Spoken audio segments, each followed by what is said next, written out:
Oke, bismillahirrahmanirrahim. Assalamualaikum warahmatullahi wabarakatuh.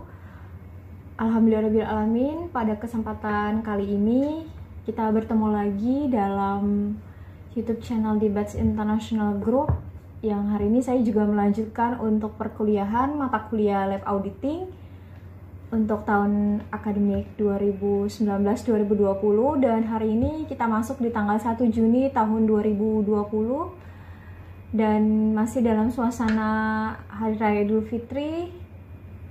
Maka tidak ada salahnya saya juga ingin mengucapkan selamat Hari Raya Idul Fitri untuk teman-teman semuanya. Mohon maaf lahir dan batin. Dan hari ini pada pertemuan kita yang ke-12, kita akan melanjutkan untuk sesi penelaahan terhadap bagaimana prosedur dan tata cara melakukan audit atas penjualan dan harga pokok penjualan, atau audit on sales and cost of goods sold. Nah, untuk memulai perkuliahan kita hari ini, sama-sama kita membaca basmalah terlebih dahulu. Bismillahirrahmanirrahim. Dan selanjutnya juga akan saya paparkan untuk mengingat di pertemuan ke-12 ini, karena di hari ini kita juga akan melanjutkan untuk pembahasan terhadap audit, tapi untuk laporan laba rugi. Nah, di mana sebenarnya penyelesaian terhadap pelajaran audit yang kita sudah lakukan selama sesi pertama sampai dengan sesi ke-11, kita melakukan audit atas seluruh komponen yang ada di dalam laporan posisi keuangan atau neraca, mulai dari aktiva sampai dengan pasiva dan seterusnya. Dan hari ini kita akan melanjutkan untuk mengaudit atau melakukan audit atas penjualan dan kemudian atas harga pokok penjualan, dan ada beberapa transaksi yang berkaitan dengan biaya angkut atau freight in atas sales tersebut, yang nanti akan juga kita lakukan pengujian terhadap keandalan atau apakah ada material misstatement yang terjadi yang dilakukan oleh PT Indonesia ini. Oke, sekarang saya mulai untuk men-share ke adik-adik semua terkait dengan RPS atau sebentar, saya cari filenya dulu.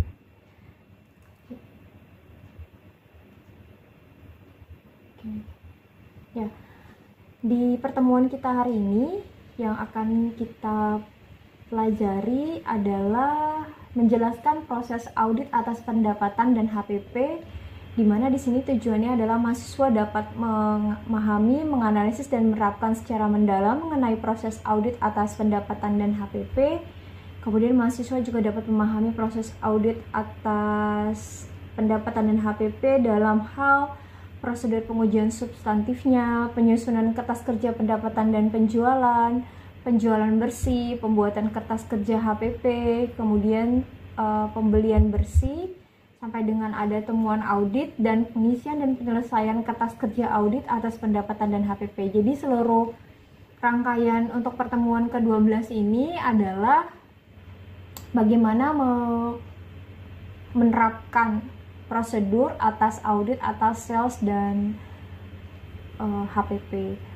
Nah, sebenarnya kalau melihat dari nature atas sales itu sendiri, sebenarnya sales adalah jantung ya dari seluruh rangkaian transaksi yang dilakukan oleh perusahaan. Artinya sebenarnya aliran darah yang dilakukan, dalam tanda kutip ya, aliran semua transaksi yang terjadi mulai dari periode pembukuan tahun takwim misalnya Januari sampai Desember, sebenarnya itu muncul karena adanya courage dari perusahaan untuk melakukan sales. Nah, di mana sales ini sendiri juga berasal atau didapatkan dari, khusus untuk PT Indonesia ini misalnya adalah pembelian merchandise, ada purchase, kemudian proses itu akan dilakukan penjualan. Nah, apa sih yang menjadikan dasar skeptisism atau sesuatu yang akan menjadi panduan adik-adik ketika adik-adik melakukan audit atas penjualan, dimana sebenarnya penjualan ini kecenderungannya adalah dia karena saldonya kredit. atau saldo normal kredit atau kredit account ya. Sehingga kecenderungan skeptism yang sebenarnya dibangun oleh auditor adalah laporan keuangan ketika menyajikan sales itu kecenderungannya adalah understated, atau kecenderungannya untuk dilakukan penyajian yang sebenarnya tidak semuanya itu dilaporkan di dalam laporan keuangan. Ini sebenarnya skeptisisme ini muncul juga diakibatkan karena sebagian dari perusahaan ketika ingin melakukan identifikasi atas mereka mau melakukan maintenance terhadap performance atau kinerja, maka sales adalah menjadi salah satu yang paling penting. Adalah hal yang artinya ketika satu perusahaan telah melakukan achievement atau mendapatkan achievement terhadap sales, maka mereka akan berharap bahwa sales achievement di tahun ini akan dilanjutkan pada tahun-tahun yang mendatang. Padahal kita sama-sama tahu bahwa akun terkait dengan sales ini sifatnya jadi uncontrollable karena seluruh penyajian dari sales ini adalah reverse-nya tuh kepada pasar gitu. Artinya pasar sebenarnya menentukan apakah produk kita masih diminati atau sales tersebut itu masih bisa kita achieve gitu untuk tahun-tahun yang akan datang. Makanya kecenderungan ketika berbicara tentang sales ini banyak yang dilakukan tindakan understated, jadi menghold nilai penjualan untuk dicatat di periode yang akan datang. Nah, tapi secara overall saya coba lanjutin ya untuk bagaimana sih sebenarnya dalam penerapan ketika kita melakukan audit atas penjualan atau HPP yang hubungannya dengan bagaimana perusahaan melakukan auditor atau kantor akuntan bisa aware jangan sampai ada material misstatement atau kecenderungan untuk laporan keuangan tidak disajikan sesuai dengan standar sebagaimana yang disyaratkan dari tujuan audit kita gitu untuk memastikan seluruh penyajian di laporan keuangan itu disajikan secara andal. Dan kembali lagi saya ingatkan bahwa tujuan audit atas laporan keuangan juga menjadi satu hal yang penting untuk selalu adik-adik lihat, yaitu terkait dengan completeness-nya, kemudian existence, kemudian right obligation, penilaian, pengungkapan, dan penyajian di dalam laporan keuangan. Itu menjadi satu hal yang harus menjadi landasan atau dasar dalam audit tujuan umum atas setiap audit dilakukan. Oke, saya lanjutkan dengan bagaimana tujuan untuk khusus untuk audit sales ini. Nanti adik-adik akan mendapatkan 4 file yang akan saya share di grup WhatsApp, yaitu file yang 2 file Microsoft Word dan 2 file untuk Microsoft Excel, di mana untuk yang Microsoft Excel sendiri, kita punya tambahan 2 kertas kerja untuk pembahasan di session kali ini, yaitu untuk file UA dan VA. Jadi untuk file U dan file V, di mana file U ini adalah kodifikasi untuk akun revenue dan untuk VA adalah kodifikasi untuk COGS. Dan untuk 2 file ini atau dua kertas kerja untuk 2 akun ini yang adalah menjadi ruang lingkup atas pembahasan kita di hari ini. Nah, untuk 2 file yang lain, yaitu untuk file list sales invoice of PT Indonesia dan voice coaching on logistik, ini adalah 2 informasi tambahan yang akan menjadi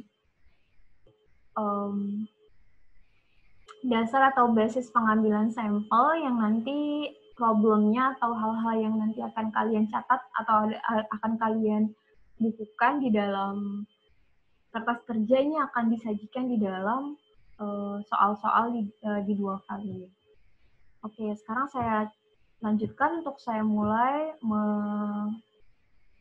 memberikan file yang pertama, yaitu UA ya. Untuk adik-adik buka.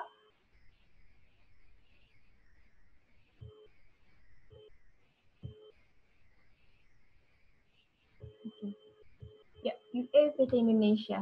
Untuk UA PT Indonesia, ini kita sama-sama sama halnya seperti pekan-pekan sebelumnya, ketika adik-adik mendapatkan file ini yang terkait dengan kertas kerja, maka akan selalu dimulai dengan audit program. Tapi sebelum kita masuk ke file ini, jangan lupa juga adik-adik harus selalu membuka file untuk FSPT Indonesia, di mana file ini adalah menjadi guidance yang paling utama atas unaudited report PT Indonesia yang menjadi target sampel atau client audit yang kita lakukan pada session kali ini. Nah, seperti tadi saya sampaikan bahwa kita sekarang sudah masuk ke akun PL, kita sudah menyelesaikan audit atas akun balance sheet atau akun laporan posisi laporan keuangan, dan kita akan masuk di akun PL atau profit and loss statement, di mana di PL ini kita sudah mendapatkan angka unaudited report dari klien kita disajikan di dalam laporan laba ruginya, mulai dari akun operating revenue, kemudian ada cost of goods sold, kemudian ada gross profit, kemudian ada operating expense, dan seterusnya. Di dalam operating expense juga ada beberapa akun, mulai dari salary, akun depreciation, kemudian marketing, general and administration, kemudian ada akun income from operation atau operating expense-nya, terus income from operation sampai dengan other income and other expense, nanti sampai penyajiannya di net profit. Nah, untuk session hari ini kita hanya fokus kepada akun sales, di mana akun sales di sini namanya operating revenue. Di dalam revenue sendiri itu sales-nya ada terbagi menjadi 5 sub account, mulai dari sales merchandise, sales commission, sales PU panel project, sales commissions untuk installation PU panel project, and sales return. Jadi untuk 5 akun ini akan kita lanjutkan, akan kita jadikan fokus ya untuk melakukan audit terhadap revenue, dan kemudian juga ada COGS.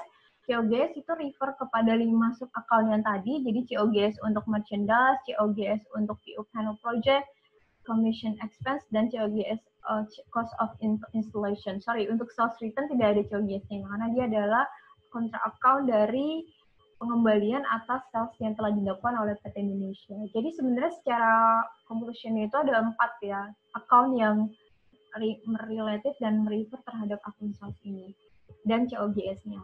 Dan kemudian juga ada akun logistics, di sini ada freight cost-nya, ada freight in terhadap biaya angkut dari sales ini, yang ini menjadi komponen dari pengurang dari bagian dari HPP atau bagian dari cost of goods sold. Di sini ada freight cost, import duty, ada storage, dan ada transportation. Nah, sehingga ini menjadi komponen yang akan kita telah adik-adik, jadi mulai dari sales-nya sampai dengan cost of goods sold, sehingga menghasilkan gross profit. Oke, next saya lanjutkan. Kita sekarang coba lihat angka yang disajikan di dalam operating revenue dan cost of goods sold ya. Jadi penyajian untuk unaudited report di sini, penggunaannya dia menggunakan monthly report ya. Jadi dia mendescribe, atau PT Indonesia ini mendescribe masing-masing sales di every month, mulai dari Januari sampai Desember tahun 2020. Di mana total keseluruhan sales yang menjadi sampel kita untuk PT Indonesia ini nilainya adalah 40 miliar. Lebih tepatnya 40.089.540.230. Yang consist of-nya adalah sales untuk merchandise-nya 27 miliar something, sales commission-nya 2,4 miliar something, sales untuk PU panel project-nya 11,153 something, sales commission-nya 51 jutaan, dan sales return-nya ada 156 juta something. Sehingga total operating revenue yang didapatkan oleh PT Indonesia untuk laporan keuangan per 31 Desember atau laporan keuangan tahun 2018 adalah sebesar 40.899.540.230. Inilah adik-adik yang akan menjadi target dari populasi yang akan kita audit untuk pembahasan kali ini, atau untuk siklus khusus melakukan audit atas penjualan. Di mana juga tidak terlepas dari nilai sales yang disajikan, maka akan merefer kepada berapakah harga pokok penjualan. Di mana harga penjualan ini sebenarnya adalah nilai dasar atau nilai perolehan atau pembelian, dan nilai lainnya yang merefer kepada pembelian langsung, yang nanti ada hubungannya dengan berapakah sebenarnya nilai penjualan ini menghasilkan gross profit. Nah, dalam penyajian pelaporannya, maka sebenarnya si PT Indonesia ini punya COGS almost 152 something ya, atau sekitar 35 miliar dari sales 40 miliar. Di mana nilai COGS ini juga terbagi menjadi 4, ADD. Jadi untuk yang COGS merchandise-nya 24 miliar, kalau kita lihat tadi sales-nya ada 27, untuk merchandise COGS-nya 24, terus sales commission-nya 2,4, di sini ada 8 commission expense-nya ada 355 juta. Kemudian untuk sales PU panel project-nya 11,1, ini sales-nya COGS-nya 10,6 miliar, dan ada cost of installation dengan sales 51 juta, COGS-nya malah ini loss ya, sekitar 80.998.917 rupiah. Oke, sehingga dari nilai 35 miliar ini adalah menjadi tandem ya, bahwa nilai sales-nya akan selalu dibarengi dengan berapakah nilai COGS yang disajikan di dalam laporan keuangan. Begitupun juga selanjutnya adalah ada akun logistik. Di sini ada freight cost, import duty, storage, and transportation, di mana untuk 4 akun ini nilai sejumlah 1.422.669.034, dan nilai ini adalah nilai yang disajikan menjadi bagian dari komponen pengurang terhadap sales ini yang menghasilkan gross profit. Jadi ini adalah sebenarnya biaya langsung ya, biaya pengangkutan langsung yang dikeluarkan oleh PT Indonesia dalam rangka mendapatkan sejumlah barang ya, dan ini kebetulan untuk trade-in ya, jadi untuk nilai yang akan disajikan di dalam pengurang terhadap penjualan itu sendiri. Oke. Ya, dan nilai gross profit dari sales PT Indonesia untuk tahun 2018 adalah 4.304.500.905 rupiah. Oke, ini adalah sebenarnya angka yang disajikan oleh manajemen ya. Jadi ini adalah bentuk dari nilai unaudited report yang telah disajikan oleh PT Indonesia. Dan kita lihat lagi sekarang TB-nya, maaf, GL detail. Jadi untuk GL detail di sini Dede bisa lihat di row 6.200-an. Ini kebetulan udah saya berikan warna kuning ya. Nanti coba Dede lihat di dalam file yang Dede miliki. Mulai dari row 6.243. Ini adalah semua berhubungan dengan sales merchandise. Kemudian sampai 6.460. Kemudian ada sales commission 6.400-an. PO panel project dan installation PO panel, dan ada sales return. Jadi dari sekitar 6.200 row 2016 sampai row 6.500. Jadi ini adalah seluruh rangkaian transaksi untuk detail tiap transaksi yang disajikan dalam laporan keuangan ini, atau dalam laporan keuangan khususnya untuk akun pendapatan dan COGS. Nah, kemudian untuk cost of merchandise-nya juga Dede bisa lihat di sini ada dari row 6.507 sampai seterusnya. Ini sebenarnya juga relatif tandem ya, jadi akan berpasangan selalu penjurnalan untuk akun penjualan dengan selalu melakukan penyajian atas akun HPP atau COGS. Nah, di sini dari akun 6.500-an sampai 6.700-an, kemudian dilanjutkan oleh cost of PU panel project, commission untuk expense-nya, dan cost of installation, plus juga freight cost-nya, dan seterusnya. Ini seperti yang tadi kita coba lihat di PL statement-nya sampai dengan per 31 Desember 2018 untuk transaksi PT Indonesia ini. Kita coba lihat. Oke. Oh, ini next ya, sampai import duty juga sama, sampai yang terakhir itu tadi sub account-nya adalah transportation. Jadi ini cukup banyak transaksinya, dan memang nanti sampel yang akan kita bahas dan akan kita telaah ini relatif cukup banyak. Nanti ada di file selanjutnya. Oke, sekarang saya sudah selesai untuk menjelaskan gambaran umum ya, bahwa apa sih yang menjadi komponen yang akan kita audit untuk akun penjualan dan HPP. Ya, jadi tadi ada sales merchandise, ada commissions revenue, ada commission PO panel, ada installation, dan seterusnya. Nah, oke, sekarang saya sampai di sini saya cukupkan untuk pembahasan pengenalan terhadap laporan keuangan unaudited PT Indonesia untuk akun sales. Nah, sekarang kita akan coba lanjutkan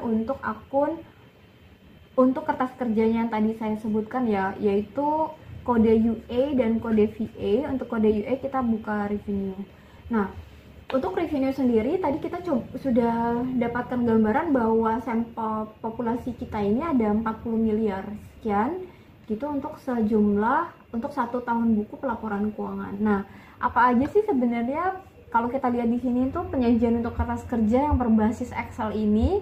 Mulai dari kita punya beberapa sheet ya yang ada di sini, ada sheet audit program, ada UA1 lead sheet, kemudian ada disclosure, ada UA2 vouching, ada cut off penjualan, kemudian ada analisis trends salesnya, sama untuk adjustment. Oke, untuk nilai yang ada di sini di dalam lead sheet ini kita lihat audit programnya. Apa sih yang menjadi concern? Ini sebenarnya adalah audit program minimum ya, Dede, yang bisa kalian dapatkan. Mungkin kalian kalau misalnya mendapatkan referensi lain untuk melakukan audit terhadap penjualan, mungkin ada beberapa tambahan dari komponen detail terhadap apa sih sebenarnya teknik-teknik atau prosedur yang harus dilakukan ketika kita melakukan audit terhadap penjualan. Tapi secara overall ini dua akun ini sudah cukup merepresentasikan ya. Mulai dari misalnya untuk title yang pertama, overall analytical review for significant income statement account, ini juga menjadi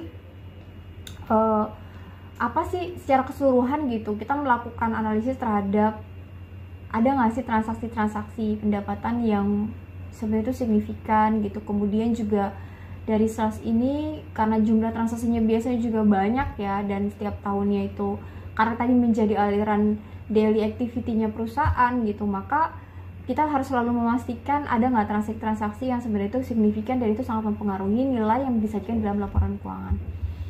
Nah, di sini detail untuk title ini adalah perform an overall analytical review for all significant income statement account and investigate if any significant changes or lack of expected changes by means of computer assisted audit technique or CAAT. Ensure that to include those account not ready covered through balance sheet account testing. Ya, jadi di sini intinya sih kita sebagai auditor harus memastikan mana sih sebenarnya transaksi-transaksi yang signifikan dari akun penjualan, dan kemudian juga sampai ke nanti detail transaksinya gitu, karena itu akan menjadi gambaran bahwa jangan sampai auditor tidak tahu isi detail dari sales di dalam perusahaan, apalagi kalau seandainya misalnya ini untuk nilai penjualan ini kemarin tidak disampel pada saat kita melakukan analisis terhadap akun audit atas akun persediaan dan audit atas akun piutang gitu ya. Jadi di sini sebenarnya juga karena tadi untuk bicara tentang sales kan sebenarnya revenue cycle ini kan juga tidak terlepas dari akun pembelian, kemudian juga akun piutang yang sebenarnya sudah kita bahas di pertemuan sebelumnya. Jadi sebenarnya transaksi penjualan itu memang transaksi yang tidak juga bisa dikatakan berdiri sendiri, dia akan memiliki interrelation transaction dengan akun-akun yang lainnya. Nah, yang kedua adalah revenue recognition procedure. Nah, ini cukup important adik-adik karena ini tadi konteksnya berbicara tentang bagaimana PL ini juga jangan sampai perusahaan menyajikan laporan keuangannya itu understated gitu ya. Dikarenakan adanya kecenderungan manajemen untuk melakukan tindakan income smoothing misalnya, atau melakukan tinggi menggoreng laporan keuangannya gitu dengan cara mengambil dari akun-akun ini agar supaya di skip untuk disajikan di periode mendatang. Nah, di sini detailingnya seperti apa? Perform revenue recognition procedure if not ready covered by test of account receivable trade and intercompany. For example, analytical procedure using disaggregated. Ini juga sebagai salah satu pilihan ya ketika kita ingin melakukan penelaahan terhadap penjualan itu sebenarnya lebih mudah ketika mengklasifikasinya by month, by product line, by geographical area, by segment misalnya, inquiry of terus kemudian kita juga bisa melakukan tanya jawab terhadap sales and marketing personalnya jika ada unusual transaction misalnya or similar item. Kemudian juga yang paling penting kita cek sales agreement-nya, ada nggak sales insentifnya, kemudian policy yang berhubungan dengan handling return atau potensial unusual transaction or event-nya. Jadi memang sebenarnya untuk sales ini kita memang harus full understanding sekali terhadap apa yang dijual oleh perusahaan tersebut. Kemudian juga kita bisa banyak bertanya dan melihat dokumen terkait dengan kita harus mendapatkan reasonable assurance, yakin yang memadai bahwa transaksi tersebut itu transaksi yang sah dan transaksi yang bukan dilakukan penggelembungan misalnya, atau transaksi tersebut bukan transaksi yang seharusnya dicatat dalam laporan keuangan. Oke, next ada UA1 lead sheet. Untuk lead sheet ini nanti Kak Dede seperti biasa ya diubah, ini nama kantor akuntannya, logonya, kemudian nanti ada kodifikasi siapa yang melakukan audit. Ini juga nanti harus ada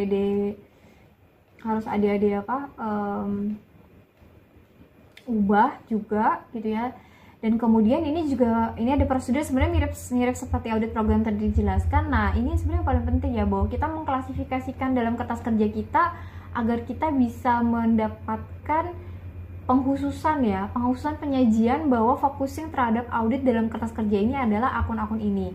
Nah, di sini sudah disajikan ada financial statement-nya, ada sales merchandise, commission, PO panel project, ada sales commission dan sales return. Nah, nanti ada isi ini untuk angkaan audit 2018 yang kalian dapatkan dari file FS.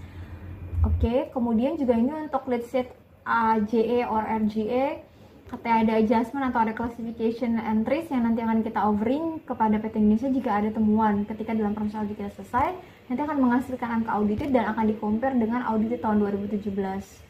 Nah, di sini kebetulan kalau kita lihat adik-adik tahun lalu itu tidak ada ya transaksi untuk sales commission PU panel, installation dan sales return. Jadi tahun lalu itu nilai salesnya adalah untuk merchandise dan commission, dan nilainya juga sebenarnya kalau dilihat dari tadi kita coba telaah ya, bahwa nilai 40,9 miliar tahun ini dengan tahun lalu itu salesnya hanya sekitar 12 miliar. Ini termasuk angka yang sangat signifikan naiknya, jadi mungkin hampir 350% ya.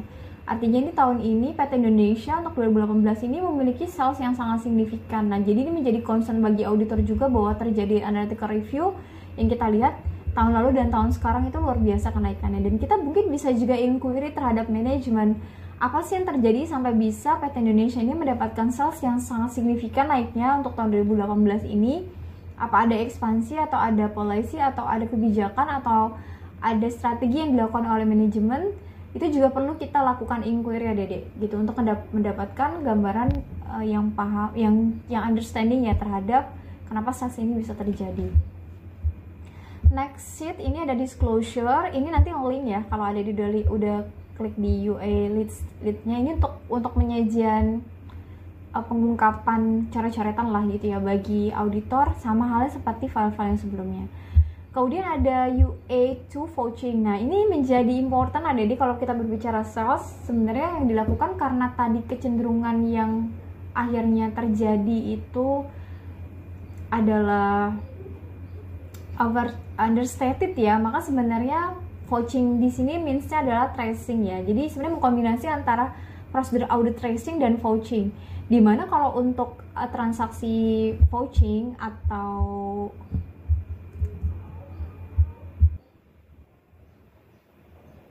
sorry. Kayaknya saya tadi lupa nge-share ya. Maaf, mungkin adik nanti bisa sambil lihat lagi ya. Oke. Di sini untuk yang tadi saya udah jelasin audit program, lead sheet, kemudian disclosure, kemudian sekarang kita lagi bahas vouching ya.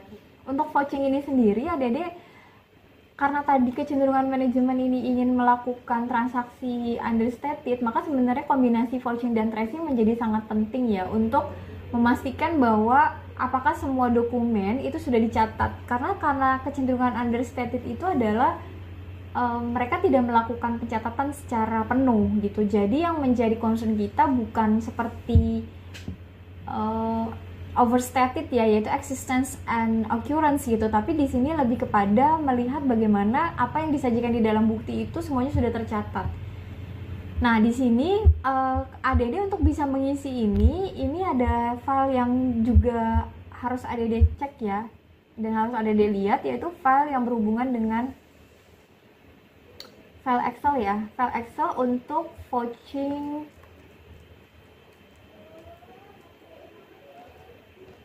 list of cells. Oke, sorry, bentar. Oke, nah untuk file yang ini, untuk file list of cells ini, kalau ada lihat di dalam file yang selanjutnya yang sudah saya berikan juga ke adik-adik gitu ya.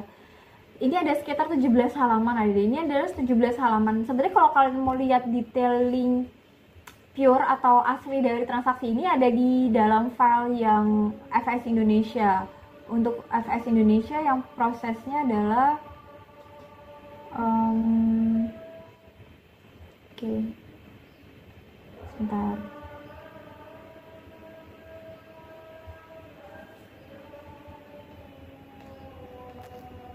Kembali ke file untuk vouching. Jadi untuk vouching penjualan, ini saya udah siapkan lebih kurang ada 16 halaman untuk nanti kalian input ya. Kalian input terkait dengan apa-apa saja sih yang menjadi sampel kita untuk akun ini. Jadi di sini ada transaksinya, nanti bisa dibaca ya, ini 17 halaman ini. Jadi ini kebetulan namanya nanti bisa diganti dengan tim kalian per 28 Februari melakukan vouching atas transaksi penjualan barang dagang yang dilakukan oleh PT Indonesia selama tahun 2018 untuk memastikan transaksi penjualan telah dicatat dengan benar, diotorisasi dengan tepat, dan mulai dari memeriksa bukti buku besar PT Indonesia, jurnal umumnya dicatat hingga menelusuri bukti-bukti yang mendukung untuk transaksi tersebut berdasarkan auditor judgment. Sampel yang diambil adalah sampel yang memiliki nilai penjualan di atas 100 juta dan untuk setiap transaksi ini memiliki transaksi pendukung, purchase order, faktur penjualan, faktur pajak, delivery notes, delivery order, dan bukti pendukung lainnya. Nah, kalau kita lihat di sini listnya mulai dari tanggal 6 Januari ini dilakukan sampel ya, Dede, dari sekian ratus transaksi. Jadi cuma hanya mengambil transaksi dengan nilai penjualan lebih dari 100 juta. Ini lebih kurang ada hanya mungkin bisa 40 sampai 60 transaksi ya untuk transaksi penjualan. Nah, di setiap transaksi penjualan ini, untuk poin yang pertama adalah list sales merchandise invoice of PT Indonesia. Kemudian nanti ada juga list tax invoice of PT Indonesia. Kemudian ada juga yang ketiga, list of purchase order untuk PT Indonesia. Terus kemudian ada list delivery notes of PT Indonesia. List other document, dan yang diminta ini adalah ada kertas kerja pemeriksaan vouching penjualan barang dagang yang telah disediakan di lembar Excel dengan cara memeriksa nilai transaksi dengan bukti pendukung dan ada di dalam buku besar yang telah dirincikan di atas dan kemukakan jika ada temuan-temuan audit yang ditemukan ketika kita melakukan vouching. Oke, jadi dari besaran ini ya Dede bisa dilihat kalian harus memasukkan, jadi sebenarnya kalau dalam kenyataannya tuh list ini tuh akan kita mintakan kepada manajemen ya untuk dilakukan pencarian terhadap dokumen sumber. Nah, sebagian dari perusahaan ada yang memang memberikan keleluasan kepada auditor untuk ya udah silakan dicari, kita sudah melakukan kodifikasi numbering gitu kan untuk nanti misalnya sampel ini. Tapi sebagian besar sih memang dari sampel-sampel ini mereka yang menyiapkan, kemudian kita melakukan penelaahan terhadap dokumen tersebut. Kemudian kalau tadi, ini sebenarnya saya masih ngasih adik-adik contoh adalah untuk transaksi yang jumlahnya baru ratusan ya gitu. Jadi makanya konteks CAT sendiri misalnya menggunakan audit tab, itu belum sepenuhnya dilakukan gitu. Jadi masih menggunakan Excel tuh masih bisa di-sort, masih bisa disajikan descending misalnya gitu kan untuk kita carikan mana sampel-sampel dari 100 juta. Jadi kita bisa menggunakan rumus tertentu kalau di dalam Excel. Jadi sebenarnya belum terlalu apa penggunaan terhadap pemilihan sampelnya itu belum sophisticated lah gitu. Sebenarnya masih standar dan masih biasa-biasa aja. Dan bahkan juga pemilihan terhadap nilai di atas 100 juta ini juga dilakukan bisa secara manual ya, karena nilainya tidak terlalu besar gitu. Terus kemudian kalaupun misalnya untuk meminimalisir terjadi human error atau pemilihan sampel yang salah, itu nanti kita bisa buatkan rumus tersendiri di dalam Excel. Tapi kalau secara umum artinya ini sebenarnya transaksi ini bukan transaksi perusahaan yang sebenarnya transaksi salesnya itu sangat-sangat banyak sehingga membuat misalnya kita membutuhkan sebuah teknik audit komputerisasi tertentu yang memang itu spesifik untuk dilakukan untuk kita mendapatkan sampel terhadap nilai transaksi ini. Nah, saya berikan contoh, Dede, misalnya untuk nilai yang ada di dalam PT sampel yang pertama ya, yaitu PT Bagus Indonesia, PT Bagus Rejeki. Nah, ini kita lihat ada yang udah dikasih warna kuning ya. Ini ada transaksi untuk invoice PT Bagus Rejeki dengan nilai 109.794.960 yang salesnya ini diotorisasi oleh direktur. Dan kemudian juga di halaman selanjutnya kalau kita cari PT Bagus Indonesia, ini juga ada invoice-nya, PT Bagus Indonesia tanggalnya sama, list text invoice-nya per 6 Januari 2018. Kemudian juga untuk list purchase order-nya, ini tanggal 6 bulan 1, ada purchase order 109 juta yang diotorisasi oleh accounting. Dan kemudian untuk delivery notes, kebetulan ini nggak ada ya, delivery notes nggak ada, list of other document juga nggak ada. Oke. Sales commission, sales return juga nggak ada. Oke, jadi dua dokumen ya, 3 dokumen, yaitu dokumen untuk invoice-nya, tax invoice, sama dokumen purchase order-nya. Nah, nanti untuk misalnya satu sampel PT Bagus Rejeki ini harus adik-adik tuangkan atau sajikan di dalam file ini, yaitu file UE 2 vouching. Jadi melakukan vouching terhadap sales merchandise untuk PT Bagus Rezeki, yaitu dengan nilai 109.794.000 something. Nah, ini dilanjutin ya, nanti ada nggak sih misalnya seperti nomor vouchernya berapa, description-nya apa, jumlahnya berapa, dokumennya apa aja, date-nya tanggal berapa, nomor invoice-nya, nomor vouchernya berapa, jumlahnya berapa, diotorisasi siapa, ada invoice, tax order, dan sales order, delivery notes, nanti dikasih centang.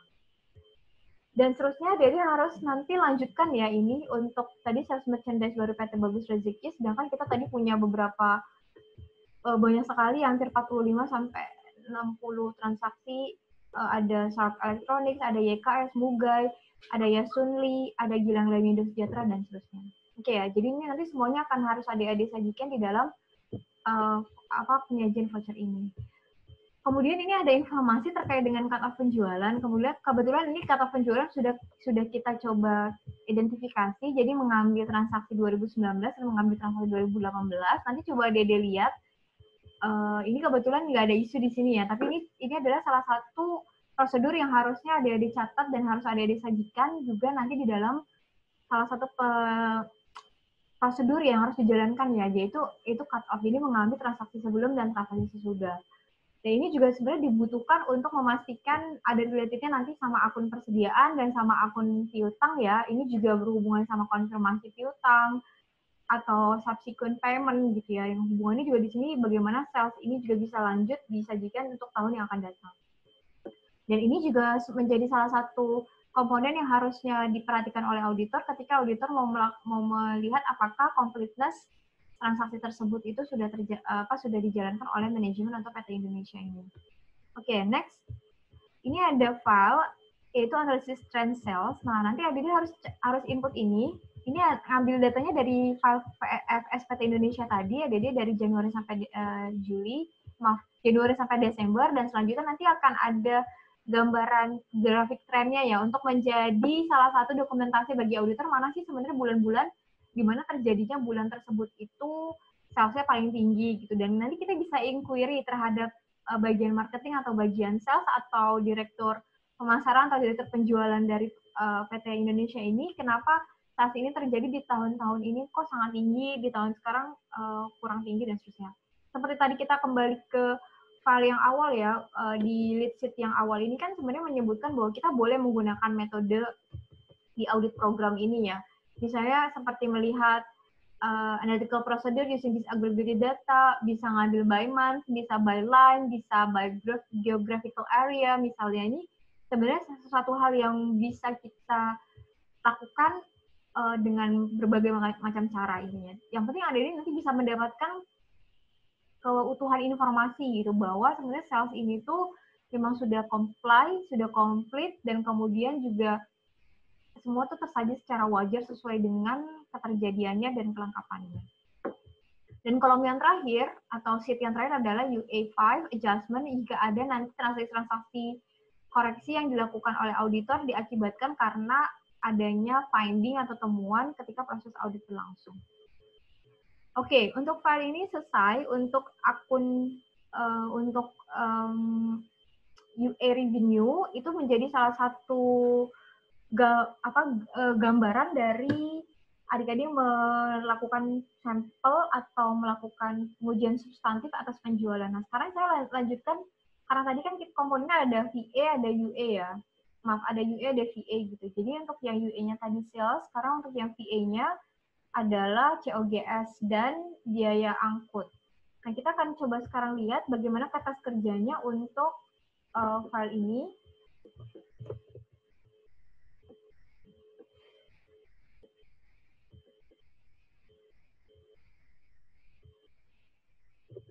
Bentar, saya lihat dulu untuk file FA.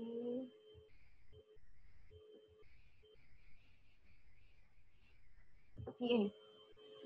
Oke, untuk yang VA di sini Dede ini COGS ya, untuk harga pokok penjualan. Ini sheet-nya juga ada 1, 2, 3, 4, 5. Sheet-nya ada 5, yaitu untuk sheet audit program, VA lead, VA 2 coaching, VA logistik, dan adjustment. Jadi di masing-masing sheet ini untuk misalnya audit program, Dede bisa lihat penyajian terhadap nilai ini, title-nya misalnya comparison of cost of sales with prior period, large and unusual expense review. Ini juga menjadi salah satu komponen yang kita lihat dari besaran ini ya. Jadi misalnya cost of sales-nya apa sih untuk yang comparison of cost of sales with prior period, ini juga membandingkan ya antara apa yang terjadi di tahun ini dengan yang tahun kemarin. Kemudian review and appropriateness of large unusual expenses, ini juga kalau ada COGS atau penyajian biaya yang nggak lazim, nggak wajar, unusual nilainya, dan seterusnya gitu. Jadi mungkin ini yang menjadi salah satu bagian dari tujuan audit atau prosedur yang kita lakukan untuk cost ini. Nah, di VA lead ini juga sama, adik-adik harus melakukan inputting terhadap nilai unauditednya yang disajikan di dalam laporan keuangan di FSPT Indonesia, bisa ambil di ledger, TB, atau di PL. Dan angka ini akan kita komparasi dengan angka tahun 2017-nya, dan kita akan lihat nanti trennya seperti apa. Kemudian juga untuk COGS dan logistik, ini freight cost-nya, import duty, inspection fee, sama storage-nya juga masuk ya semua di sini, sama terakhir transportation. Jadi harus ada input nanti untuk di lead sheet-nya. Nah, untuk vouching-nya, jadi vouching-nya tuh ada dua di sini. Vouching untuk COGS-nya dan vouching untuk logistiknya. Untuk yang logistik, ADD, saya ke logistik dulu ya. Karena, saya ke vouching untuk COGS-nya dulu. Untuk vouching COGS, sebenarnya ADD bisa lihat langsung dari komponen yang kita ambil di sales-nya. Jadi tadi misalnya jumlah sampel sales-nya ada 20 transaksi, maka nanti ADD harus cari COGS-nya. Jadi COGS untuk sales yang kita sampel. Nah, itu bisa dicari dari file FSPT Indonesia ya. Misalnya contohnya ini. Misalnya tadi si PT Bagus ya, PT Bagus.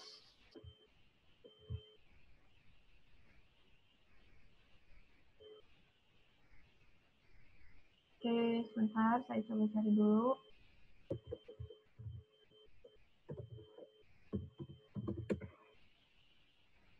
Ya, ini kan yang tax payable. Ya, ini. Misalnya untuk merchandise ya, untuk yang sales merchandise-nya PT Bagus Rezeki tadi kan yang 109747940, untuk sales merchandise revenue-nya tuh segini.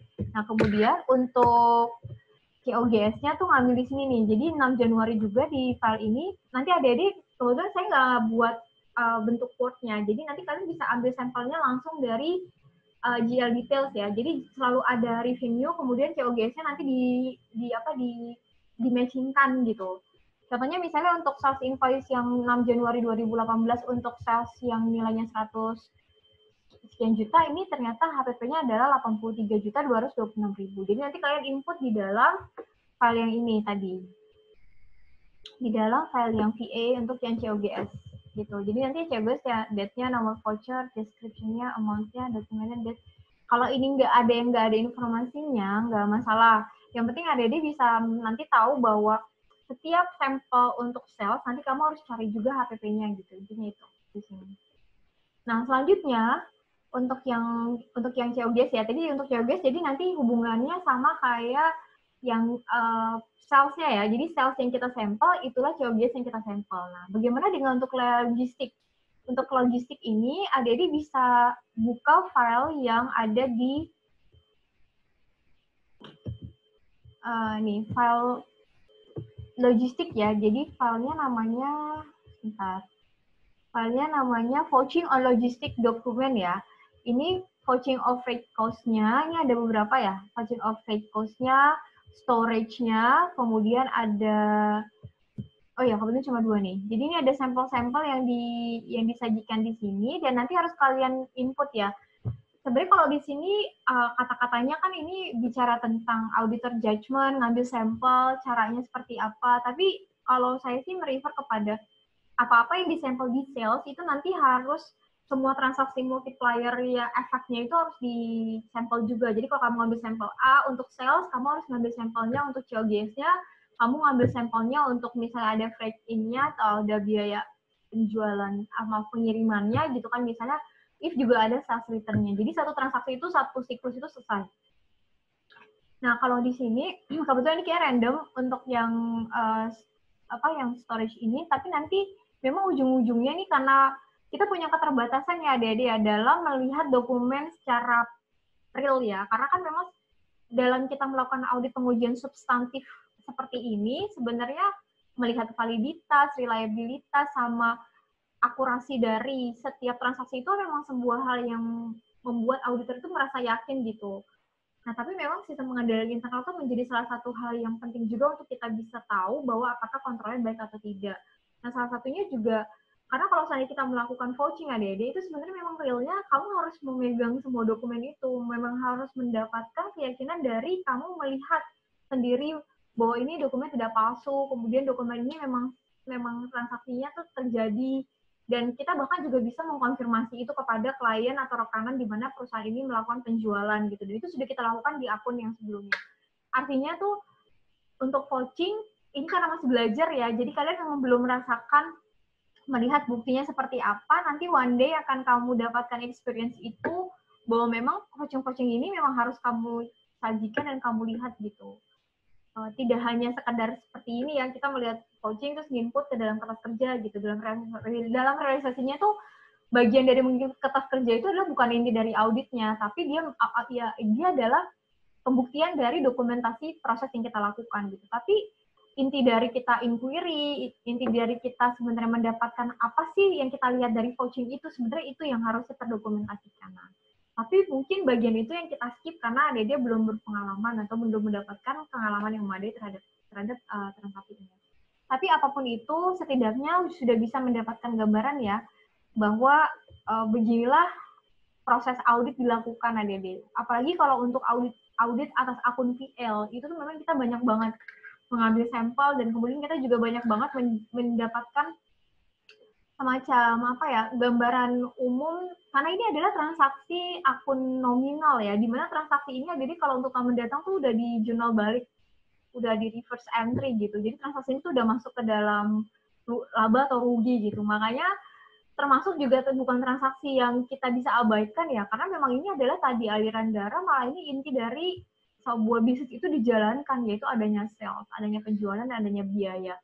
Jadi ini termasuk yang memang butuh courage yang lebih besar untuk akhirnya adik-adik bisa mendapatkan keyakinan memadai terhadap ini.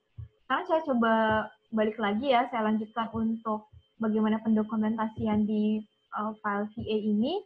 Jadi ketika VA logistiknya udah masuk, jadi dari data freight cost-nya dan kemudian dari data tadi storage-nya gitu ya, dan kemudian ada adjustment if ada nanti finding atau temuan yang dilakukan oleh auditor yang didapat oleh auditor selama proses laporan keuangan ini diaudit oleh kita.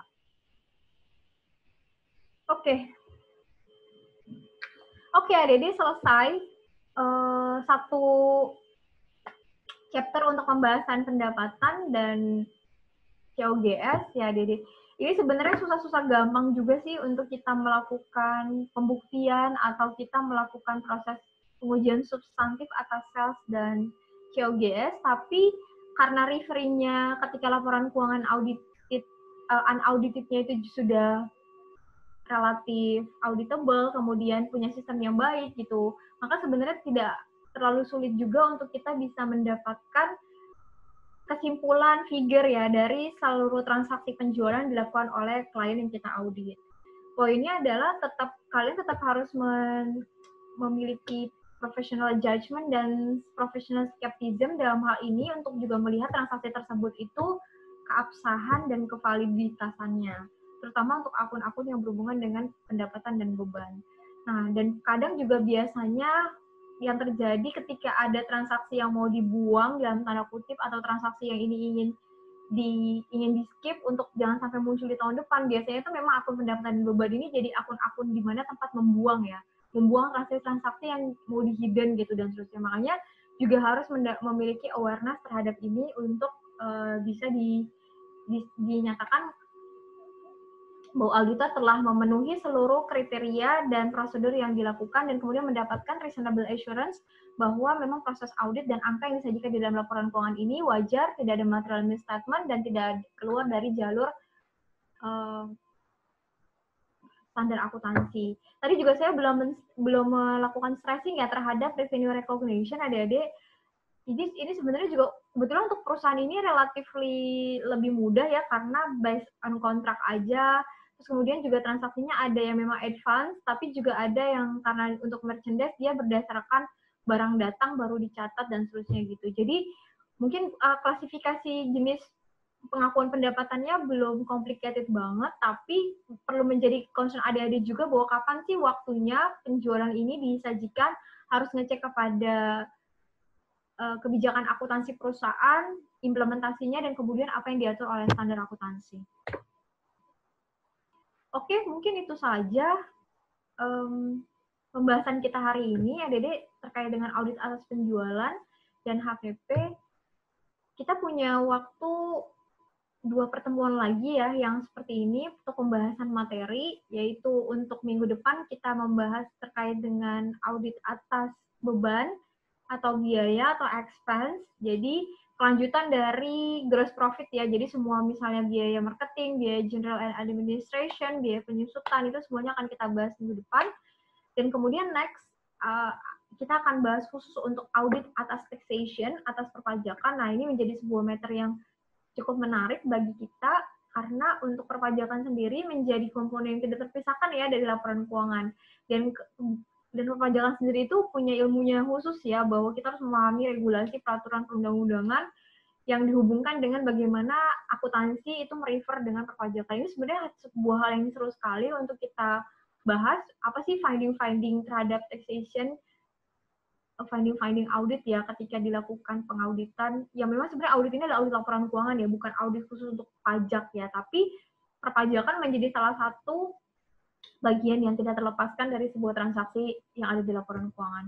Dan nanti saya akan kasih jeda 1 pekan adik-adik untuk adik-adik menyelesaikan semua kertas kerja ini di pertemuan kita yang ke 14-15 lah kira-kira itu, dan kemudian nanti kita akan menuju kepada final test ya atau UAS dan akan menyelesaikan satu session, 1 semester untuk perkuliahan kita di term kali ini yang kuliahnya kuliah unik, kuliah menggunakan berbasis non tatap muka, jarak jauh, online dengan berbagai macam dinamika, fenomena yang terjadi.